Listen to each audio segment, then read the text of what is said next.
स्वागत है बच्चों अपने एक और क्लास में। आज हम लोग क्लास 10th का जो है चैप्टर पृष्ठीय क्षेत्रफल और आयतन, इसमें जितने भी सूत्र होते हैं, जैसे सूत्र में किनका सूत्र, घन का सूत्र, घनाभ का, बेलन का, शंकु का, गोला का, अर्धगोला का, शंकु के छिन्ना का, इन सभी के सूत्रों को करेंगे। बाद बाकी आप लोग आयत और वर्ग, इनका सूत्र आपको पता होगा पहले से। चलिए देखते हैं। हम कोशिश कीजिएगा आप कि कॉपी और कलम लेके बैठे और इन सभी सूत्रों को अपने कॉपी में मतलब उतार ले और उसको याद कर। देखिए घन का क्या सूत्र होता है। घन में आयतन जो होता है ना, आयतन मतलब क्या, देखिए हम जो है ना वो घन बनाते हैं, ड्रॉ करते हैं घन को। अब जो घन बनाते हैं ना, आयतन समझिए, ये घन है। आयतन मतलब ये घर जैसा दिख रहा है, तो ये जो अंदर का स्पेस है ना, अंदर का स्पेस, ये स्पेस जो दिख रहा है, मतलब इसमें का जो अंदर का स्पेस जो दिख रहा है, स्पेस, वो जो है ना, हम लोग मान लीजिए कोई कमरा में है, कहीं से हम देख रहे हैं वीडियो, जैसे मान लीजिए घर में बैठे हुए हैं, तो वो स्पेस रहता है उसमें अंदर का, वो आयतन कहलाता है। क्या कहलाता है वो? आयतन। जैसे कि मान लीजिए अगर हम आपको समझाएं, देखिए इस ढक्कन को, देखिए ढक्कन को, इस ढक्कन को आप देखेंगे तो अंदर जो है, अंदर जगह है, अंदर क्या है, जगह है, कुछ ना कुछ इसमें रखा जा सकता है। तो ये अंदर वाला हिस्सा जो जगह है ना, जिसमें मान लीजिए पानी भरे तो पानी भर जाएगा, तो पानी जहां भरेगा वो आयतन कहलाता है। बाद बाकी ये सब एरिया जो दिख रहा है, ये सब एरिया क्या कहलाता है? पृष्ठ क्षेत्रफल। तो उसी तरह देखिएगा कि यहाँ जो है कि घन का आयतन क्या होता है? भुजा। क्योंकि घन में जो है ना प्रत्येक किनारा जो होता है, किनारा ये सब भुजा बराबर होता है, इसलिए आयतन भुजा थी। उसी तरह घन का पृष्ठीय क्षेत्रफल, का पृष्ठीय क्षेत्रफल अभी बताए हैं।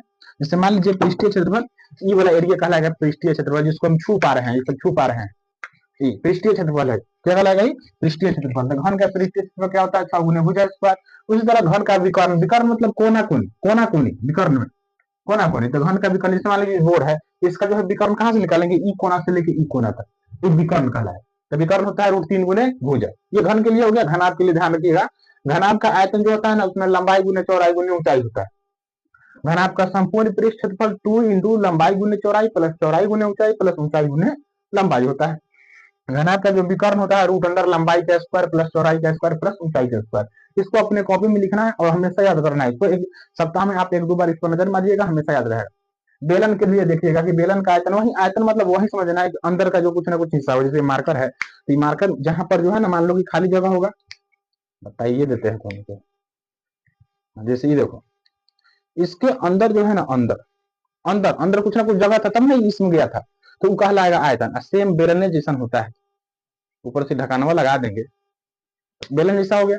तो उसी तरह है बेलन का आयतन पाई आर स्क्वायर है, बेलन का पृष्ठ क्षेत्रफल 2 पाई आर एच होता है, और बेलन का संपूर्ण पृष्ठ क्षेत्रफल क्या होता है? तो 2 pi are into R plus H होता है। उसी तरह शंकु में एल, एल मतलब क्या होता है? देखिएगा शंकु का हम एक चित्र बनाते हैं, समझिएगा। शंकु में ध्यान रखिएगा, शंकु में ये जो होता है नीचे वृत्त होता है, पूरा गोल वृत्त के बारे में जो जानते हैं, और ये इसका त्रिज्या है, और ये शंकु का ऊंचाई है। तो ये जो है ना, ये तिर्यक ऊंचाई का है। देखो जो समकोण त्रिभुज जैसा बन रहा है, पाइथागोरस पर में हम लोग जानते हैं कि कर्ण का जो स्क्वायर होता है, लंब का स्क्वायर प्लस आधार के स्क्वायर के बराबर होता है। तो इसको हम लोग एल कहते हैं, इसको आर कहते हैं, इसको एच। हमें एल का मान निकालना है, तो सीधे होता है रूट अंडर एच का स्क्वायर प्लस आर का स्क्वायर। आर का निकालना है तो रूट अंडर एल का स्क्वायर माइनस एच का स्क्वायर। एच निकालना है तो रूट अंडर एल का स्क्वायर माइनस आर का स्क्वायर। उसी तरह शंकु का आयतन होता है 1/3 पाई आर स्क्वायर एच, शंकु का आयतन। शंकु का पृष्ठ क्षेत्रफल क्या होता है? Pi r l. शंकु का संपूर्ण पृष्ठ क्षेत्रफल क्या होता है? Pi are into l plus r. और देखिए उसके बाद गोला है। गोला कहने का गोल पूरा, जैसे फुटबॉल को देख लीजिए, क्रिकेट वाला बॉल देख लीजिए, गोल ऐसा चीज हमारे बड़ी कुछ है ही नहीं, बताते हैं। देखिए गोला का आयतन जो होता है 4/3 पाई आर क्यू होता है, और गोला का पृष्ठ क्षेत्रफल होता है 4 पाई आर स्क्वायर। ये आगे जो सूत्र बनता है वो अर्धगोला का बनता है। अर्धगोला का आयतन क्या होता है? 2/3 पाई आर क्यू। देखिए गोला का था 4/3, उसका आधा करेंगे 2/3 पाई आर क्यू। अर्धगोला का पृष्ठ क्षेत्रफल 2 पाई आर स्क्वायर होता है, और संपूर्ण पृष्ठ क्षेत्रफल 3 पाई आर स्क्वायर होता है। उसी तरह शंकु का छिन्नक है, समझिएगा। देखिए कोई अगर शंकु है, अब इस शंकु को क्या कीजिए, यहाँ से काट के हटा दीजिए, इसको काट के हटा दीजिए, तो ये जो वो हिस्सा बनता है ना, इसको कहते हैं छिन्नक, शंकु का छिन्नक। तो जब ये शंकु का छिन्नक बना, तो इसमें भी त्रिज्या होगा, ये त्रिज्या बड़का हो जाएगा, ये त्रिज्या छोट हो जाएगा। आप इसको अगर R1 मान रहे हैं त्रिज्या को, तो इस त्रिज्या को R2 मान लीजिए, और ये हमारा ऊंचाई हो जाएगा, ये त्रिज्या की ऊंचाई, ये h हो जाएगा। ये ना होता है यहाँ पर, देखिए।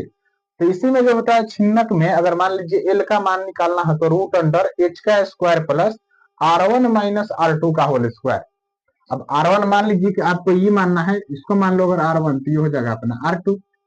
कहीं कि स्क्वायर कीजिएगा हमेशा स्क्वायर होगा, माइनस में भी आंसर है, स्क्वायर की जगह तो प्लस में हो जाएगा।